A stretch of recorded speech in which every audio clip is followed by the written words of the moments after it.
en el Evangelio de Marcos, capítulo 1.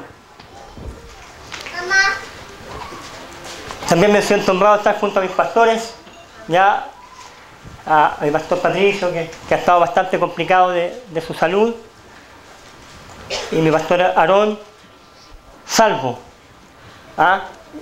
Así que estoy un poco más tranquilo porque estoy un poquito más de confianza con ellos, sin perder la noción de que está el jefe sector aquí con nosotros, ¿ya? Y así que eso. Marcos capítulo 1, versículo 40 al 44. Capítulo 1 de Marcos, desde el versículo 40 al 44. Bueno, en realidad yo empecé a orar al Señor y le empezaba a preguntar, como buen pentecostal, ¿cierto?, cuál es la necesidad del pueblo. Y a uno se le vienen muchos temas, mensajes, pero Dios desde ese día en adelante había puesto un mensaje en mi corazón. Y dentro de lo que era el tiempo hasta el día de hoy, siempre quise intervenir diciendo, por ejemplo, este mensaje está bueno. Creo que este mensaje va acorde con la instancia. Pero había un mensaje que estaba en mi espíritu y en mi corazón que no se pudo modificar, ¿ya? Así que eso es lo que el Señor nos va a hablar en esta tarde. Tocando lo intocable. Tocando lo intocable se llama el título de esta palabra. Le vamos a dar lectura en el nombre del Padre, del Hijo y del Espíritu Santo. Amén. Dice así la palabra del Señor. Vino a él un leproso que de rodillas le dijo: si quieres, puedes limpiarme. Jesús, teniendo misericordia de él, extendió la mano, lo tocó y le dijo: quiero, sé limpio. Tan pronto como terminó de hablar, la lepra desapareció del hombre y quedó limpio. Entonces lo despidió enseguida y le ordenó estrictamente: mira, no digas a nadie nada, sino ve, muéstrate al sacerdote y ofrece por tu purificación lo que Moisés mandó para testimonio a ellos. Amén. Vamos a orar, hermanos. Oh Padre, gracias, Señor, porque tú nos permites congregarnos. Sabemos que esto es bíblico. Algunos tienen por costumbre no hacerlo, Señor.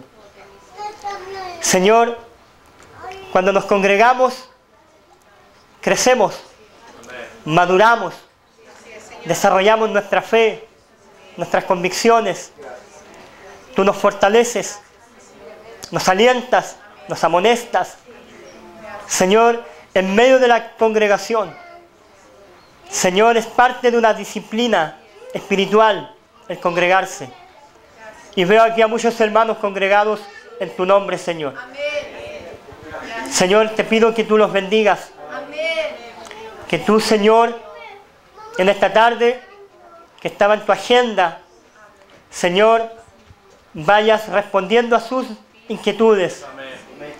Respondiendo, Señor, a aquellas inquietudes personales, como iglesia, Señor, para que los planes suyos se vayan cumpliendo. Gracias, Señor, te doy principalmente por todo este tiempo en el cual esta iglesia de Yungay, Señor, ha prevalecido. Sabemos que detrás de esto hay lágrimas, también hay alegrías. Señor, hay hombres que pasaron por este lugar y no están, Señor, y que derramaron lágrimas para que esta obra permaneciera. Los reconocemos, Señor. Muchos de ellos tal vez no los conozco, pero ellos fueron partícipes de que esto esté aquí hoy día en pie, Señor. Pero también entendemos de que usted tiene a nuestros hermanos hoy día para pelear la batalla de la fe hoy día aquí en Yungay. Y te pido que tú los fortalezcas y que a través de esta palabra puedan ser reconfortados para seguir adelante con esta tremenda misión, que es la proclamación del Evangelio de Jesucristo, Señor, en el lugar donde usted nos ha enviado y nos ha establecido.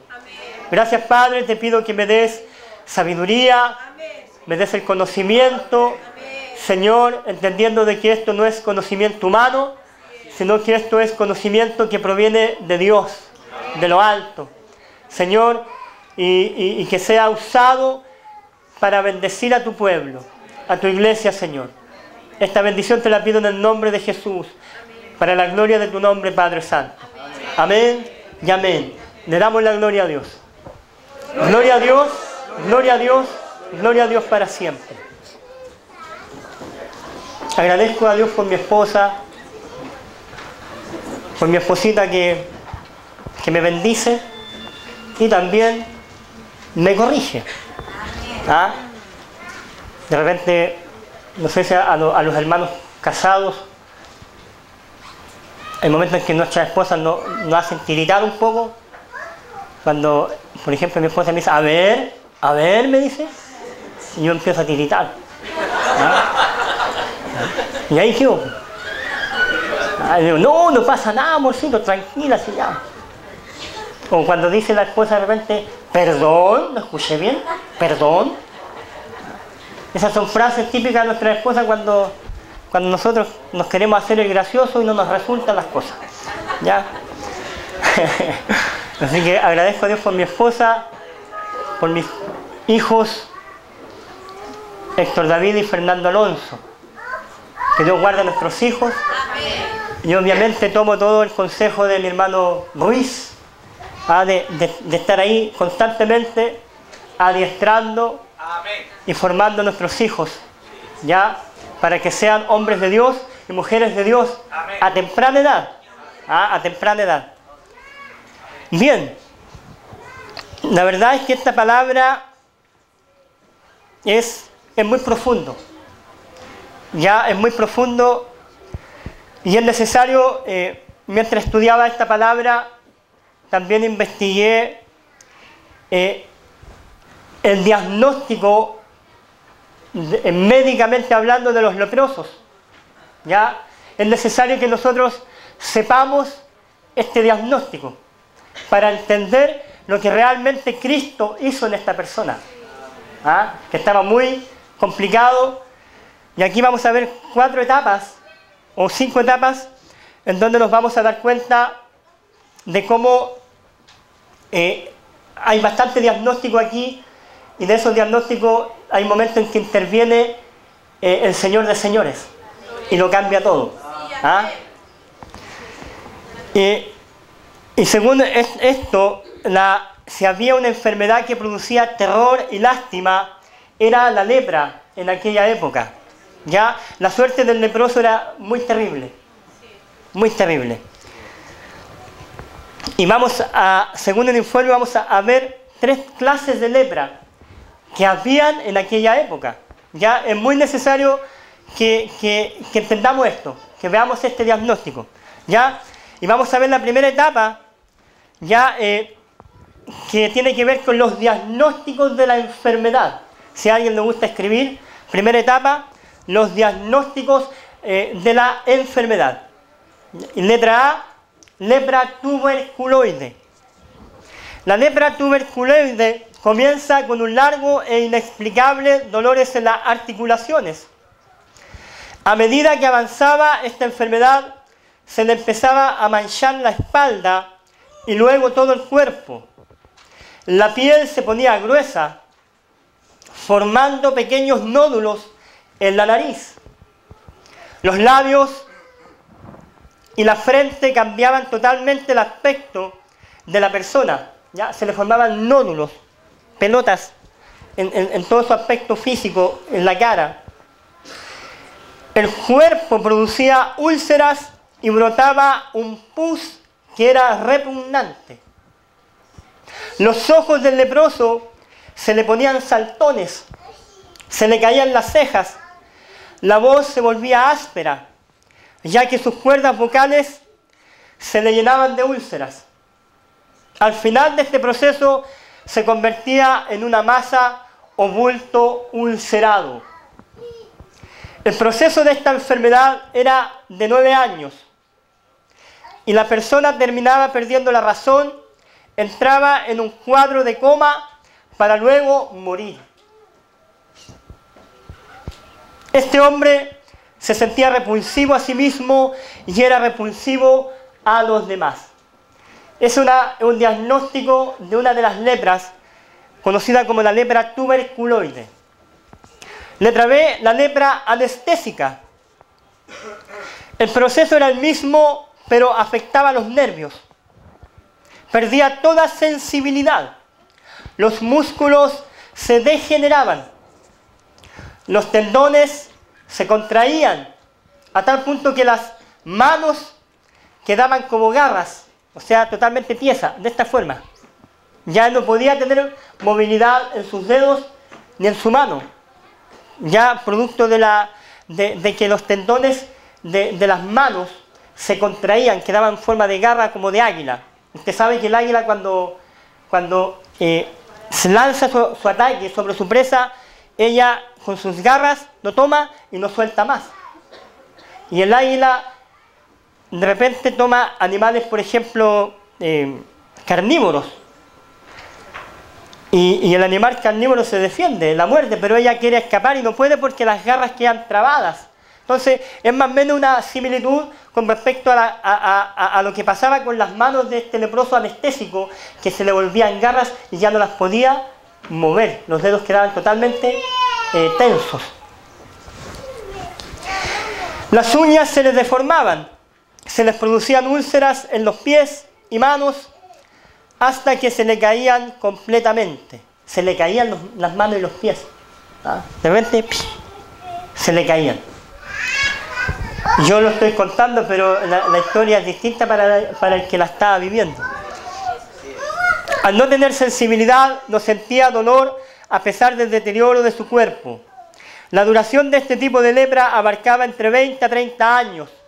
Era una terrible muerte lenta del cuerpo. Según el libro de Números, capítulo 12, versículo 12, a los leprosos se les llamaba muertos en vida o uno como que ya está muerto. Ahí sobre todo en el Antiguo Testamento se habla mucho de la condición del leproso, los rituales que tenía que hacer, que los vamos a ir viendo también para ir entendiendo lo que en el fondo Cristo hace en nosotros. Letra C, estamos viendo la primera etapa. Esta tercera clase de lepra era la que afectaba mayormente a los leprosos. Era la mezcla de la lepra tuberculoide con la lepra anestésica. O sea, las dos lepras se juntaban y era lo que provocaba esa condición terrible de aquellos hombres en aquella época. ¿Ya? Entonces vimos en la primera etapa los diagnósticos de la enfermedad. Ahora, en la segunda etapa, el diagnóstico de la sociedad. De la sociedad. ¿Ya? En aquella época a los leprosos se les consideraban inmundos. ¿Ya? Eso es bíblico, sale en la Biblia. Ya los echaban del pueblo. Vivían totalmente aislados, fuera de la ciudad. Tenían que taparse los labios. Nunca se sacaban sus túnicas. Y para advertir de su presencia a los demás, tenían que gritar: inmundo, inmundo. Por ejemplo, iban personas a la ciudad o al pueblo y ellos estaban aislados en los desiertos, fuera de la ciudad, y cuando las personas iban hacia el pueblo, ellos tenían que advertir de su presencia gritándole a la gente que venía y decía: yo soy un inmundo, cuidado. Entonces la gente entendía rápidamente y se alejaba de ellos, ya, porque era una que era contagiosa, y el diagnóstico de aquella época de la sociedad también indica la inmundicia, que ellos, por causa tal vez del pecado que tenían ellos, ¿ya? Entonces se dan cuenta más o menos de qué se trata el tema cuando habla de la lepra, ¿ya? El leproso además no podía participar de ningún oficio religioso. Tenía que asumir no solo el sufrimiento físico, sino el mental y espiritual, al estar totalmente desterrado y desechado por los suyos. Existía una total marginación y rechazo a este tipo de personas. Si por casualidad el leproso era curado o sanado, tenía que pasar por un ritual muy riguroso ante el sacerdote. Ya eso usted también lo encuentra en el libro de Levítico 14. Cuando un leproso era sanado, curado de sus heridas, él tenía que ir a mostrarse al sacerdote para verificar la sanidad. ¿Ya? Y también viene ahí detrás de eso una restauración para volverlo al oficio religioso. Tremendo, ¿cierto? Fuerte. Bien.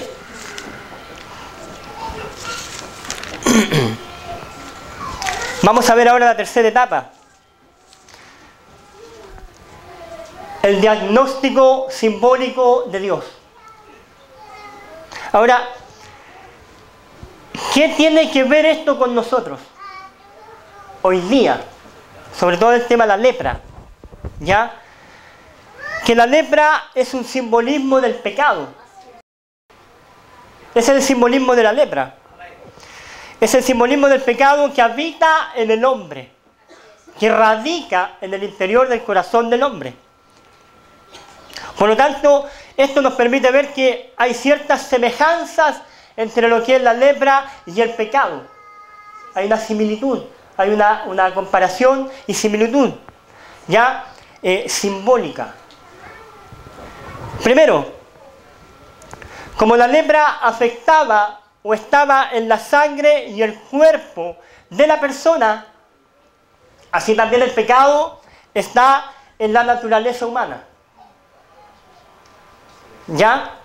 Estamos hablando ahora del diagnóstico que Dios ve simbólicamente con respecto a la lepra y el pecado. Es decir, que así como la lepra estaba en el cuerpo del hombre, el pecado está en el cuerpo nuestro, en la naturaleza humana. Veamos Romanos capítulo 5. Romanos capítulo 5. Versículo 12. Que Dios nos bendiga. Amén. Dice así la palabra del Señor: por tanto, como el pecado entró en el mundo por un hombre y por el pecado la muerte, así la muerte pasó a todos los hombres por cuanto todos pecaron. ¿Ya? ¿Qué quiere decir este versículo que le acabo de leer? ¿Ya? Que el pecado es un poder que actúa en todos los aspectos del ser humano. Abarca todo lo que es el ser humano. El pecado radica en todos los aspectos de la vida y del ser, esencialmente del cuerpo humano, ¿ya? Por lo tanto, lo que quiero decirles es que el pecado es un poder que actúa por medio de los miembros del cuerpo. O sea, nuestros miembros que nosotros tenemos en nuestro cuerpo son usados para pecar. El otro día, hablando del tema del pecado, el otro día conversaba con una hermana presbiteriana y estuve en una charla que se hizo en Chillán hace poquito con respecto a todo este tema de la ideología de género.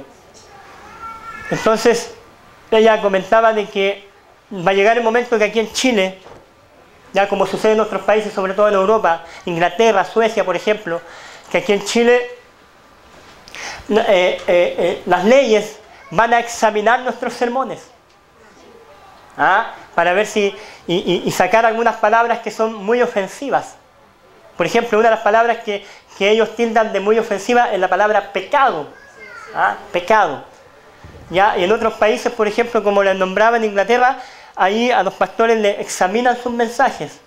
Y si tiene alguna palabra muy ofensiva, no los dejan predicar. Por ejemplo, cuando se habla del tema de la homosexualidad, el atacar la ideología, no a la persona, ¿ya? Todo eso repercute en que el pastor o el predicador sea echado a la cárcel. Entonces para acá viene prácticamente lo mismo. Por lo menos hoy día yo puedo hablar de la palabra pecado. ¿Ah? Pero eso es lo que se está entre bambalinas haciendo ahí muy ocultamente. ¿Ah? Muy ocultamente. Entonces se traspasó toda la esencia del pecado al hombre a través de Adán. Ya Adán pecó, todos pecamos. ¿Ah? Esto es como el SIDA. Se contagió uno y se contagió toda la familia. Se fue transmitiendo. Y esto del pecado es una transmisión que se va traspasando de generación a generación. ¿Ya? Por lo tanto, tenemos que entender de que como la lepra tenía la enfermedad en el cuerpo, el pecado también radica en la naturaleza del hombre. ¿Ya? Ese es un punto muy importante. Lo segundo, como la lepra comienza con una pequeña marca y va creciendo, también la acción del pecado va creciendo poco a poco, abarcando todos los aspectos de la vida. Vamos a ver Colosenses 3, Colosenses capítulo 3, versículo 5. Recuerden que estamos viendo el diagnóstico simbólico de Cristo. Estamos haciendo esta simbología entre lepra y pecado. Dice la palabra del Señor: haced morir pues lo terrenal en vosotros: fornicación, impureza, pasiones desordenadas, malos deseos y avaricia, que es idolatría.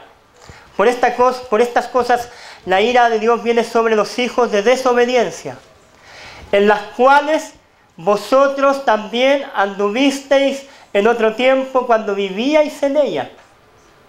Entonces, si usted examina, hermanos, hermanas, lo que nosotros éramos gente pervertida, mala, llena de maldad. Pensábamos en la maldad, pensábamos en hacer daño. En nosotros estaba el interés solo de hacer daño. Pecábamos por naturaleza. Por naturaleza. Eso es lo que éramos antes. Versículo 8 dice: pero ahora dejad también vosotros todas estas cosas: ira, enojo, malicia, blasfemia, palabras deshonestas de vuestra boca. No mintáis los unos a los otros, habiendo despojado del viejo hombre, de la vieja naturaleza, con sus sellos. Entonces, poco a poco, este pecado va tomando forma en la vida del ser humano y lo va llevando a hacer cosas muy fuertes, muy potentes. ¿Ah? Tuve la oportunidad de ver a uno de los presos más peligrosos de Estados Unidos, y cuando lo entrevistaron a él, era un violador en serie. Un violador en serie. Cuando le preguntaron a él cómo había iniciado esta serie de violaciones, y él dijo: empecé viendo pornografía en el internet. ¿Ya? Después ya la pornografía o lo que él veía en la pornografía ya no me empezó a satisfacer, y empecé a ver después relaciones entre animales.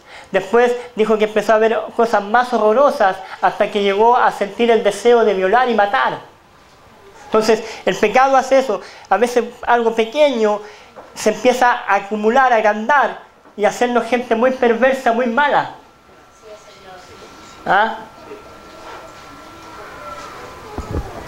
Éramos malos.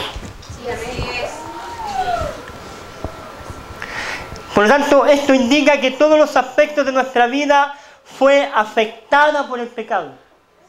El leproso estaba siendo afectado por la lepra, aislado, desechado por la sociedad, desechado por los diagnósticos. ¿Ya? Tercero, estamos viendo el diagnóstico de Dios y el simbolismo de la lepra. Tercero, como la lepra era repugnante y casi incurable, también el pecado repugna a Dios y es casi irremediable.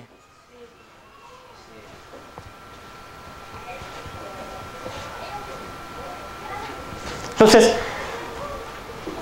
cuando uno empieza a estudiar esto, se da cuenta de que uno en el fondo le repugnaba a Dios. Así es, Señor.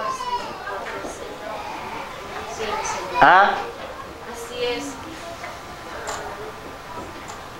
Dios, ¿has escuchado ese dicho que dice Dios ama al pecador? Dios no ama al pecador, Dios lo aborrece. Así es. Porque el pecador está en su esencia internado con el pecado. El pecado al pecador lo hace pecar. Y pecar es una ofensa contra Dios. El pecado es enemistad contra Dios. El pecado es transgredir las leyes de Dios. Por lo tanto, Dios no ama al pecador, Dios aborrece el pecado, aborrece al pecador, porque el pecador está esencialmente bajo esa naturaleza. Entonces es un mal concepto. ¿Ya?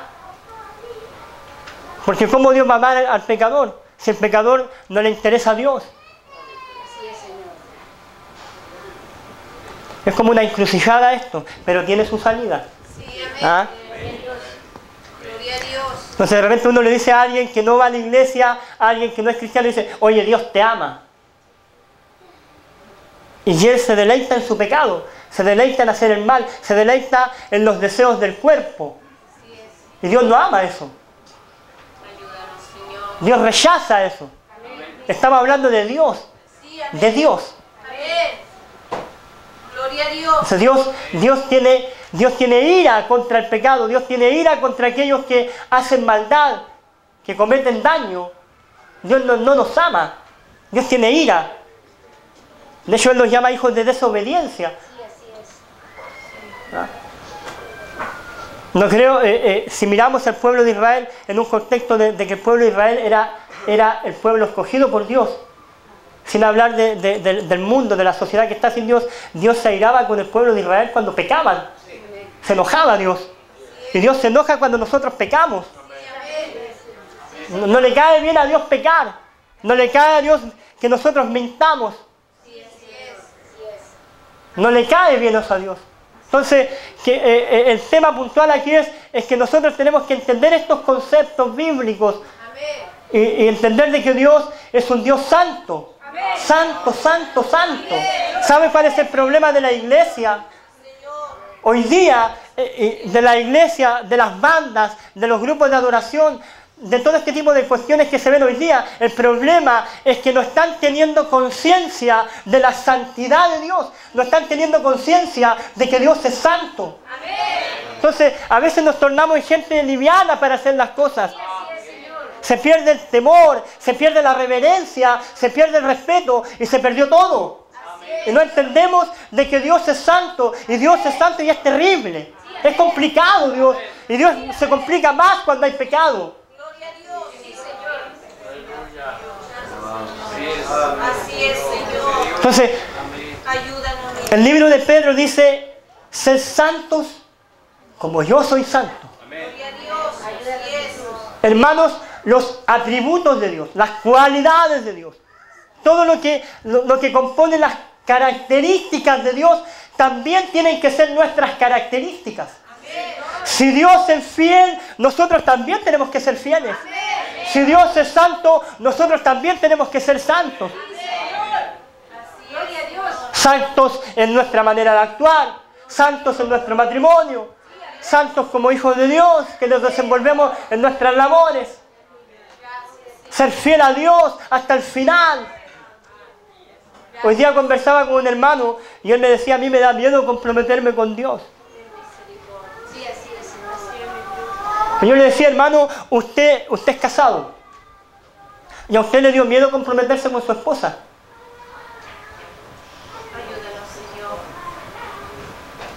No, me dijo.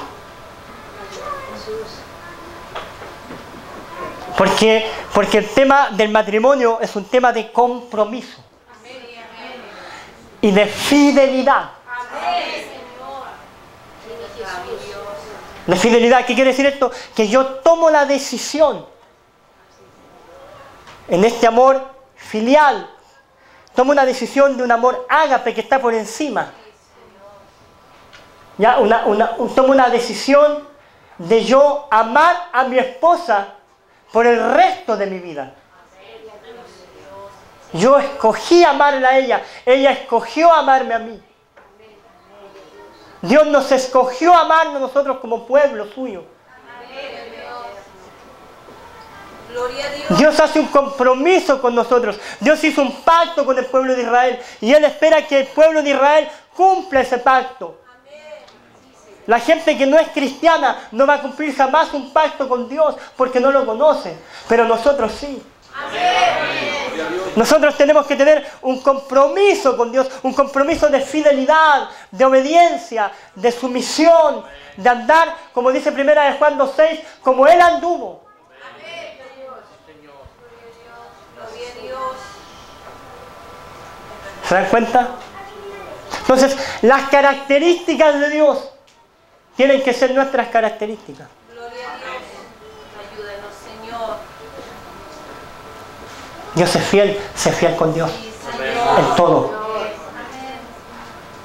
Dios es bueno. ¿Qué quiere decir que Dios sea bueno? Que Él aprueba lo que es bueno y lo que es malo. La aprobación final de lo que es bueno es de Dios. Si Dios aprueba que algo es bueno, yo lo apruebo, porque Él lo aprueba. Si Dios aprueba que algo es malo, yo no lo apruebo, porque Dios dice que es malo. ¿Mm? Entonces, nosotros de repente decimos un versículo bíblico que dice, Dios es fiel y nosotros somos infieles. Qué lindo. O sea, mi esposa puede decir, yo soy fiel a mi marido, pero él es infiel, no importa. Oh, qué lindo que mi esposo sea infiel. Qué bueno. Siga siendo infiel, esposo mío. Si yo demando fidelidad de mi esposa, ella también tiene que demandarme fidelidad a mí. Entonces, usted sabe que está este simbolismo profundo de la iglesia con Cristo en el matrimonio. ¿Ah? Entonces, si Dios es fiel, usted sea fiel. Yo tengo que ser fiel a Dios. Y eso requiere un compromiso. No le tenga miedo al compromiso con Cristo. No le tenga miedo al compromiso con el Evangelio de Cristo. Gracias. Aleluya. Cuarto, la lepra separaba al leproso de los demás hasta que al final moría. El pecado nos separa de Dios y de sus beneficios, terminando en una muerte eterna. Gloria a Dios. Eran aislados los leprosos, eran desechados. No se podía juntar con la gente que no tenía lepra. Eran repugnantes. Los lanzaban al desierto, fuera del pueblo, no podían participar de nada. Era un problema, ellos sufrían un tema mental, un problema psicológico, de saber que ellos estaban totalmente aislados, solos, sin ninguna posibilidad de nada. Y el pecado hace lo mismo. El pecado nos separa de Dios. Nos separa de una relación con Dios. Nos aleja mucho más de Dios el pecado. Más y más nos vamos alejando. A tal grado que cuando morimos perdemos la vida eterna.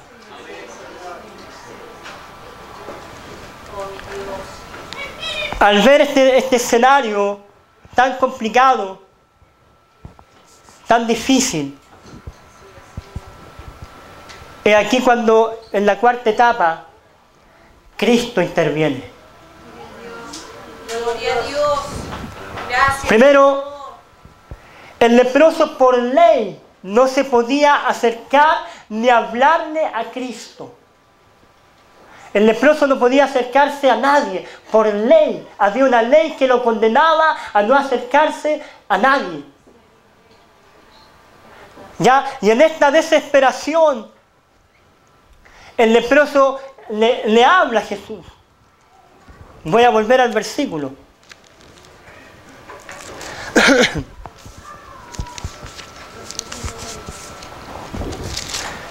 Vamos a volver atrás. Marcos 1:40.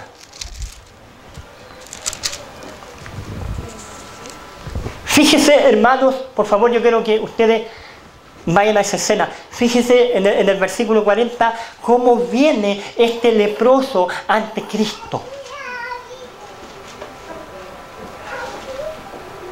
Cómo él intenta acercarse a Cristo de rodillas. Ustedes saben que cuando se van a pagar mandas, muchos se van de rodillas. Este leproso, dice el versículo 40, vino a él un leproso. O sea, el leproso se acerca a Jesús. El leproso por ley no debía acercarse a Jesús. Él debía haberle dicho a Jesús: ¡Ey, soy inmundo, no te acerques a mí, soy un leproso!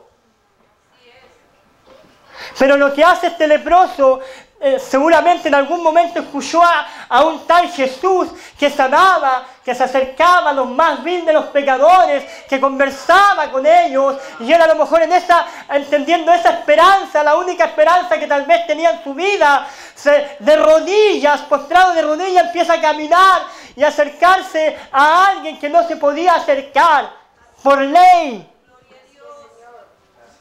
Y de rodillas, dice la Biblia, que de rodillas le dijo: si quieres, puedes limpiarme. Si quieres. Vemos la actitud de Cristo. Jesús no lo rechaza. Jesús sale a su encuentro. Por eso es que este tema se llama tocando lo intocable. En otras palabras, tocando lo inmundo. Jesús no rechaza a este leproso. Se acerca, sale a su encuentro, y el leproso con temor y temblor de rodillas le dice: si quieres, puedes limpiarme. En segundo lugar, la Biblia dice que Jesús extiende su brazo y le toca. Aleluya, bendito sea el nombre del Señor. Usted puede entender esto, puede captar esto, que Jesús estaba tocando a un hombre que no podía tocar.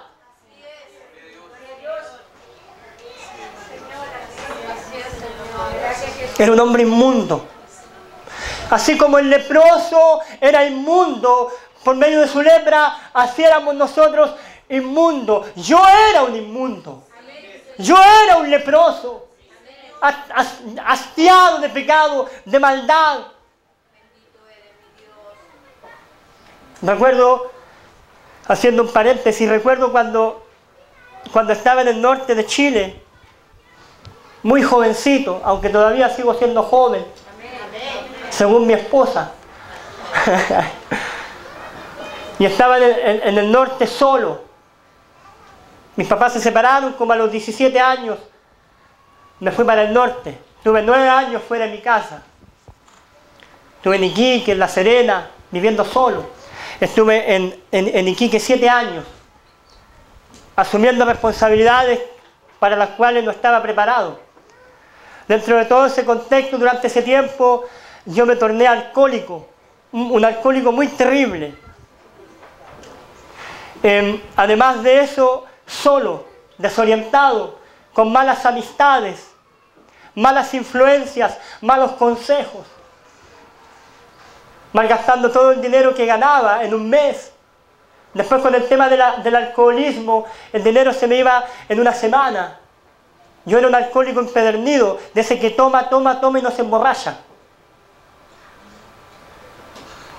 Entonces uno después va entendiendo, detrás de todo este proceso mío, detrás de eso venía una genética alcohólica. Lamentablemente mi abuelo reventó y murió. Mi padre iba por las mismas hasta que le detectaron diabetes, sus discos de su espalda prácticamente desgastados, y de ahí papá tuvo que parar por obligación de tomar. Y en ese mismo contexto, el hijo, yo en este caso, el nieto, iba con el mismo fin: alcoholismo. perdido, desorientado, aislado. Y en esa condición Dios a través de Cristo me encuentra. En esa condición tal vez de usted vino un momento en que Cristo lo tocó. En esa situación en la cual usted se encontraba tal vez afligido, desesperado, sin encontrar salida a su situación, como en el caso mío, desesperado, agobiado, solo, desorientado, lejos de mi familia, lejos de mi hogar, aparece Cristo en mi vida. Aparece el Señor. Aparece Él. Interviene. Él intervino. Ese día estaba agendado por Él, como hoy día. Y me tocó. Y me limpió de mi lepra. Me limpió de mis pecados.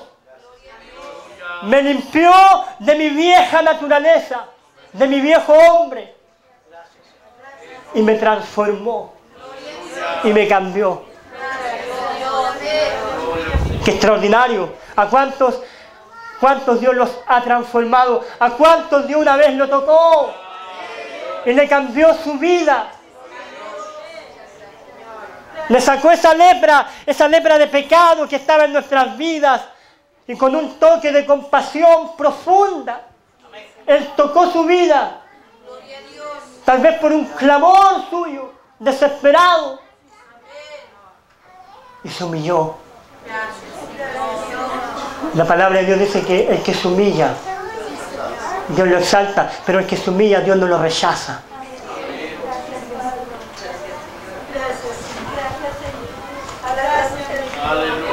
Estaba inmundo, pero Jesús no nos vio como éramos. Estamos hablando ahora de Cristo. No nos vio como éramos. Él vio una persona necesitada, desesperada. Él tuvo compasión. Entonces, ¿cuál es la mirada nuestra ahora? Es mirar a aquella gente que no conoce a Dios. Mirarla como una persona necesitada de Dios. Desesperada por Dios. Aunque Él no entienda las cosas, pero nosotros debemos mirar con misericordia y con compasión, porque eso es lo que hizo Cristo con nosotros. Amén. Sin tener ninguna chance.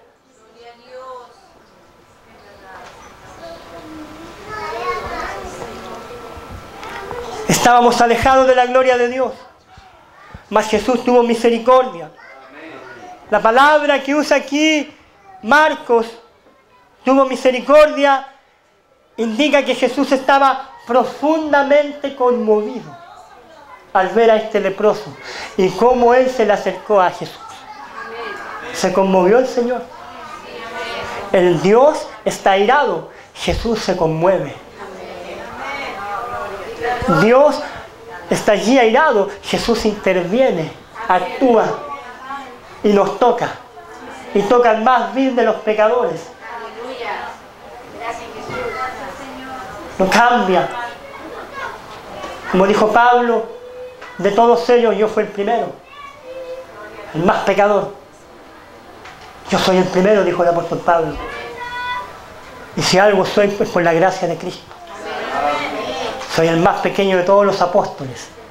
Porque Él entendió. Él dijo, cuando hablaba de lo que Él era antes, fariseo de fariseos, y empieza a dar su currículum farisaico, su currículum ministerial del judaísmo. Dice, todo esto lo tengo por basura, por causa del conocimiento de Cristo. La palabra basura significa estiércol. No me vale de nada, gracias al conocimiento de Cristo hoy día. Porque Él entendió lo que Cristo hizo en su vida. Siempre lo reconoció el apóstol Pablo. Esa conversión, esa metamorfosis, esa metanoia, ese cambio de mentalidad, ese cambio de pensamiento. No estoy diciendo que no pecamos ahora, seguimos pecando, pero ya no está la naturaleza pecaminosa, está la naturaleza divina. Y pecamos no porque queremos, no con intención. Y cuando lo hacemos nos duele, lloramos, pedimos perdón. Pero antes nos daba lo mismo hacerlo. Ese es un cambio. Estaba profundamente conmovido Jesús. Tercero, Jesús toca al leproso y le dice, quiero ser limpio. Tocó al leproso y le dijo, sí, yo, Cristo, quiero que tú seas limpiado. Sé limpio ahora. Esto nos demuestra que Jesús está verdaderamente interesado en ti. Y que siempre estuvo interesado en ti. El Señor. Tal vez los demás no están interesados en ti. Tu familia. Tus amigos. Las personas que tú crees que han estado a tu lado, pero en el fondo del corazón no están interesados en ti, en tu problema. Pero Jesús sí. Jesús está interesado en ti. A Jesús tú le importas. A Jesús usted le interesa. Por eso estamos aquí. Esto demuestra que Jesús está verdaderamente interesado en nosotros. Su toque de amor y compasión sana nuestras heridas. ¿Cómo no? ¿Cómo llegamos al Evangelio heridos? ¿Cómo llegamos al Evangelio traumados, desconsolados, desilusionados, frustrados? Y Jesús nos sanó. Sanó nuestras heridas. Sanó nuestro corazón. Les tengo que confesar que yo odiaba a mis padres. Los odiaba. Porque yo le echaba la culpa a mis papás por andar vagando. Cuando yo recuerdo en una asamblea de Dios, cuando vino un evangelista del Ecuador, un día sábado en la noche, uno siempre se acuerda como si eso hubiera pasado hace unas horas atrás. Y este evangelista empezó a predicar. Después recuerdo que él hace un llamado. Yo pasé, ¿saben lo que hice yo? Disculpe el paréntesis. Salí corriendo al altar. Y lo primero que hice, llorando, porque Dios me había tocado, llorando, le dije al Señor, Señor, yo perdono a mis papás. Y cuando yo dije esas palabras, perdono a mis padres, pues estaba rendido, llorando, arrepentido por la palabra que el Señor había impartido a través de ese varón, entendiendo de que Dios lo trajo de Ecuador a ese hombre para hablar a mi corazón. Y cuando pasé adelante, perdono a mis padres, sentí el perdón de Cristo sobre mi vida. Sobre mi vida, el perdón de Dios.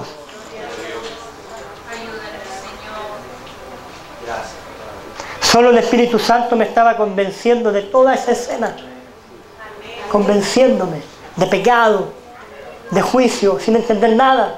Jamás había ido a una iglesia evangélica, no tenía noción de Dios, de nada.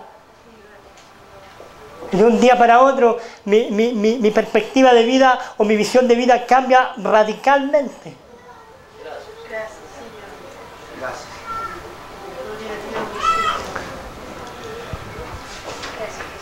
De hecho, eso es una detonante. Que si usted no perdona a su hermano, no espere que Dios lo perdone. Si usted ora al Señor que le perdone, lo limpie, y si usted está más o menos ahí con su hermano, su hermana, con alguien de la familia, su oración ni pasa ni nada del piso. Dios no escucha. ¿Ah? ¿No tendrá alguna cosilla por ahí en el corazón? Entonces, son cosas que son condiciones. Perdonad a aquellos que te ofenden, para que el Padre que está en los cielos también te perdone. Amén, Señor. Gracias, ¿Ah? Señor. ¿Qué más hace Cristo? Con su toque de amor y compasión. Sana nuestras heridas, nuestras frustraciones causadas por la vida y nos hace nuevos para Él. Como dice el libro de Corintios 5:17, nuevas personas, nuevas criaturas. La palabra nueva quiere decir sin uso. No usado. O sea, Cristo nos hace completamente nuevos. Es decir, usted está completamente nuevo, renovado, limpiado, sanado, restaurado. ¿Ah? Nuevo. La obra de Cristo en el hombre siempre es completa. Dios hace una obra completa en nosotros, completa en sus hijos. Ahora, ¿cuál es el objetivo de que Dios nos sane, de que Dios nos limpie, de que Dios nos haga nuevo? ¿Para que andemos por la vida? Un día una hermana decía, yo quiero que el Señor me sane. Y tenía un deseo de hermana de que Dios la sanara. Tenía una enfermedad. Entonces, de esas cosas que uno va aprendiendo del pastor en el momento, cosas que salen en el momento. Y le dije, hermana, o el Señor alumbra en el momento. Porque uno no es experto siendo pastor, llevo recién 2 años. Entonces estoy recién empezando. Ellos llevan más tiempo. Yo soy el menor de todos ellos, llevo 2 años nomás. Entonces de repente Dios ilumina esas cosas en el momento, en las conversaciones. Y yo le dije, ¿para qué quieres ser sanada, hermana? Y ahí quedó la hermana. Dijo, es mi pastor. Entonces le dije, no está mal que pida que Dios la sane, porque Dios es sanador, Dios es Rafa, Dios sana. Pero, ¿para qué? Ora al Señor y aclárele al Señor para qué quiere ser sanada.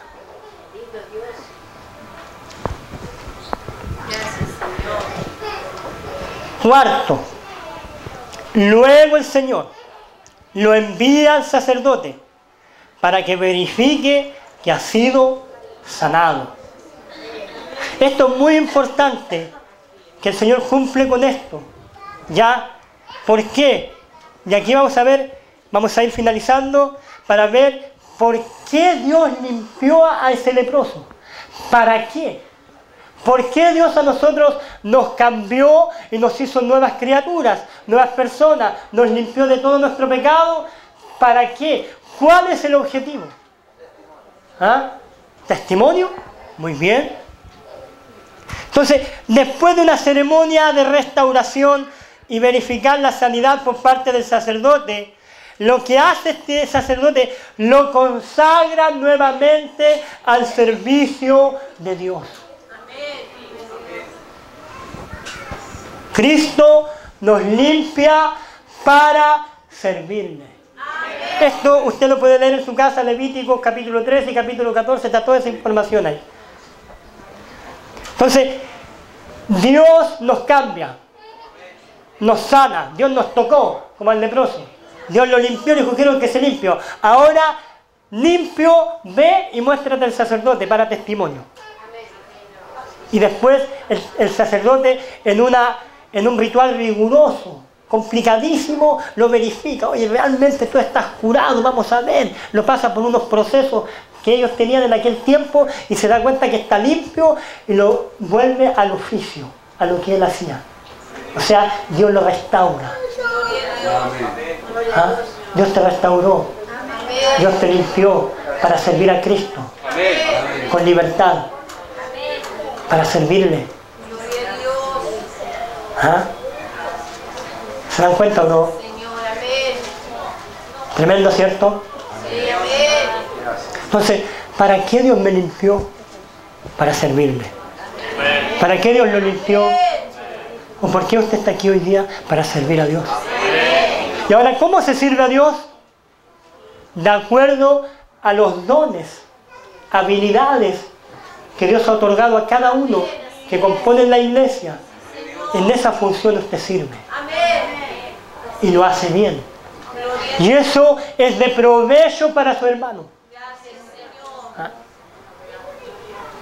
No es para jactarnos, como la iglesia de Corintios.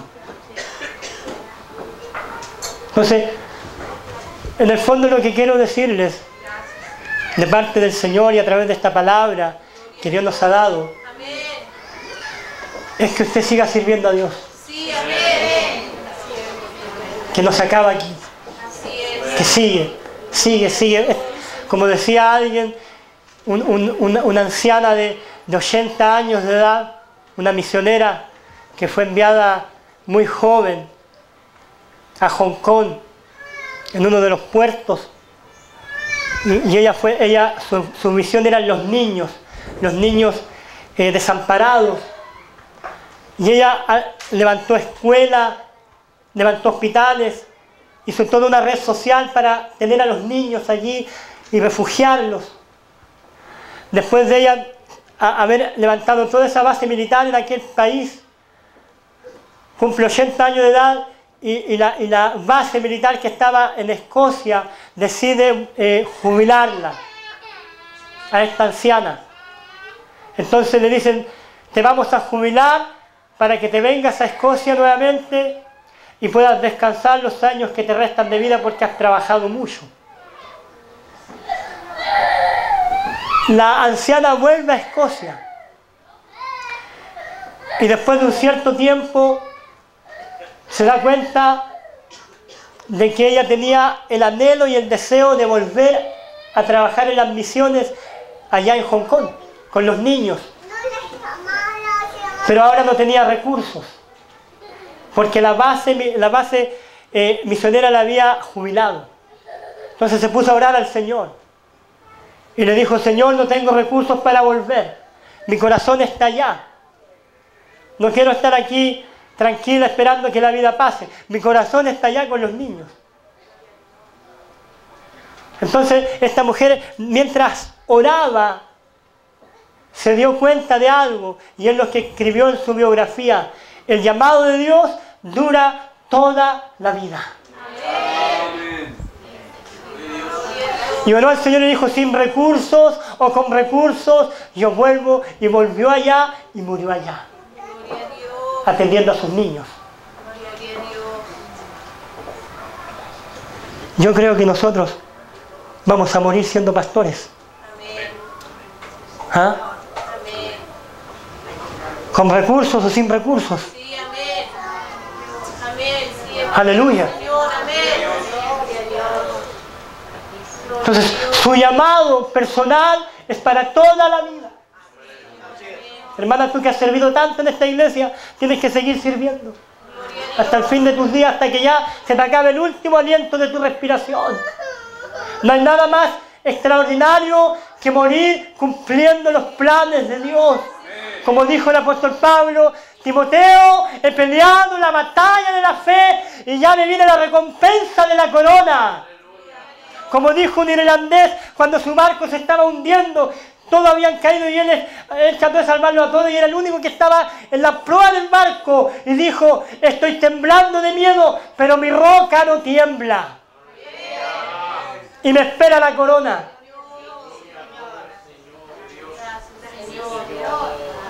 Tenemos que servir hasta el final. Dígale al que está a su lado, no te canses, no te canses.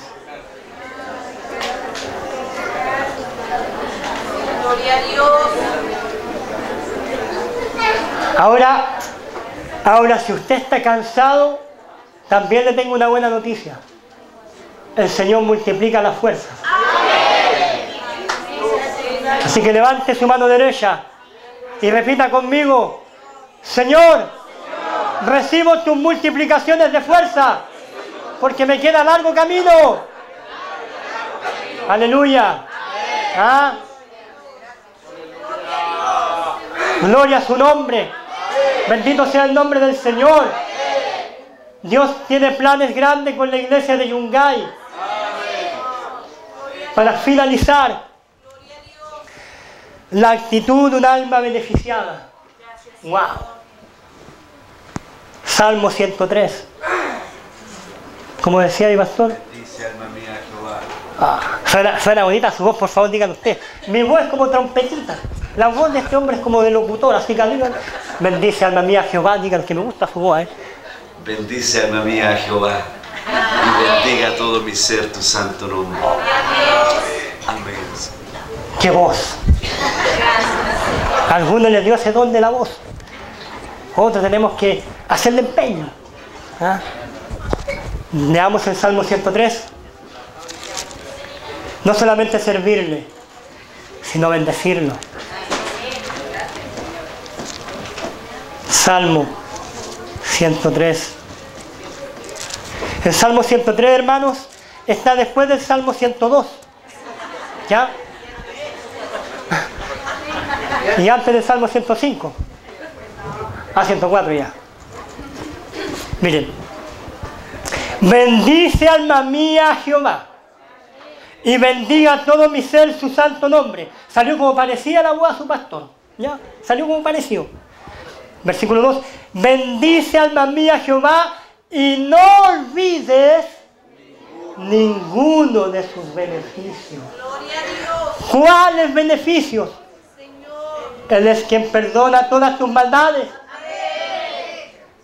¿Cuál otro beneficio? El que sana todas tus dolencias.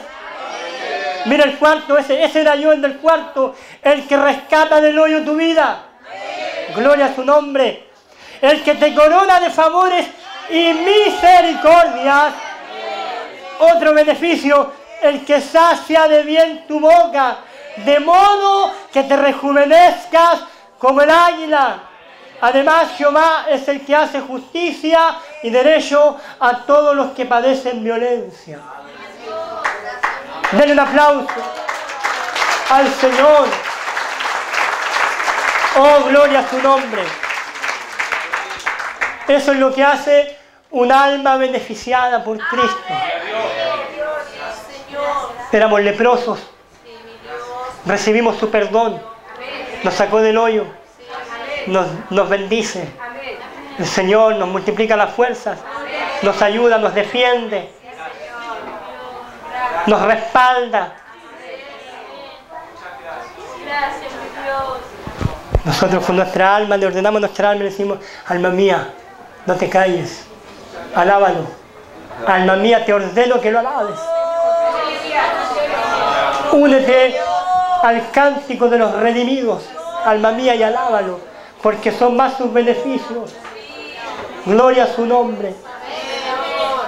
¿A cuántos Jesús lo ha sacado del hoyo? ¿Cuántos estuvieron desesperados en algún momento y fueron rescatados por la mano del Salvador?